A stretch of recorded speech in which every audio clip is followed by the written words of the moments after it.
I will apologize here if that first reading cut off rather abruptly. I think my system clipped when I didn't plan at doing so. Our lesson for reflection today is on battling deceptive, undermining, and negative thoughts. Destructive thoughts and emotions undermine the very causes of peace and happiness. If you think clearly about it, it makes no sense to think you're seeking happiness if you do nothing to restrain angry, spiteful, and malicious thoughts and emotions. The ultimate source of happy life is warm-heartedness. Even animals display some sense of compassion. When it comes to human beings, compassion can be combined with intelligence. Through the application of reason, compassion can be extended to all 7 billion human beings. Destructive thoughts and their associated negative, destructive emotions are related to ignorance, while compassion is helpful and related to intelligence.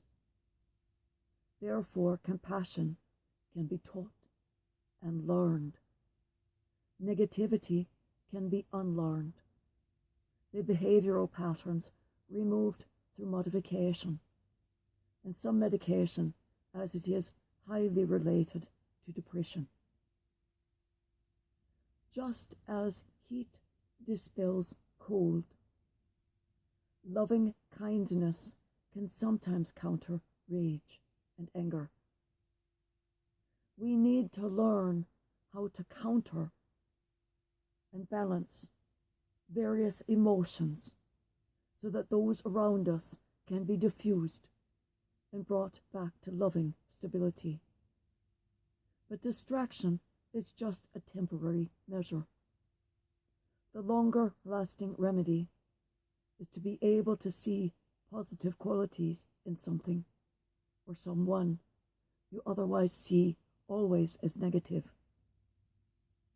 We need to become aware of what gives rise to negative, destructive, undermining thoughts and their associated emotions, and their temporary antidotes of each, until one can apply the permanent, Christ-prescribed medication, love, applied liberally and at every opportunity, with every breath, to every person encountered, and acceptance of all persons as they are, not trying to change them.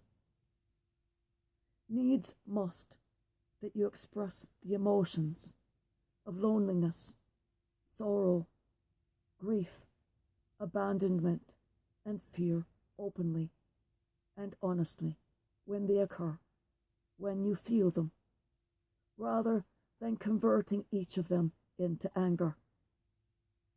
Anger for many people is safer to feel, safer to express, especially for a man. Pfft. Such hogwash and poppycock. The only reason some humans of all genders don't want to express these 5 noted emotions, titled as the undesirables, is because no one looks good doing it. Crying, sobbing, shaking in fear and terror, and the underlying, being vulnerable to any and all. But it is God's desire for you to be periodically vulnerable to any and all. Just as it is His intent for you to be strong at times, weak as a newborn creature, wise as an old crone, stupid as a teen, as happy as a cat in the sun, as angry as a wet hen. He intends for each of you to always be open and able to feeling and expressing any emotion at any time, whatever is appropriate at that moment in that situation,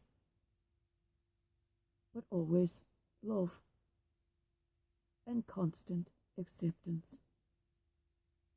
With compassion and helpfulness added, you have now described a Christian. May this be your goal, be described as a fully emotional person who is always loving constantly and ever accepting of all people and persons. She, he is the picture of compassion and is so helpful that there don't seem to be enough hours in the day to fill with projects. May it ever be so for each of you. And I thank here the Holy One, the Dalai Lama, for the 3 seeds that formed the basis of this lesson. Peace to all of you. Tomorrow, Sunday, I have a lesson, non-lesson. The churches of Christianity have now released instructions on how we are to celebrate, as it were, the Holy Week and Good Easter, Good Friday, Easter, etc. And I will speak of those tomorrow.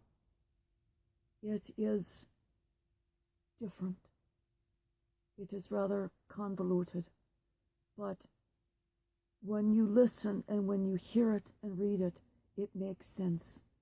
It is a way for us to be a community, but also in our homes separate.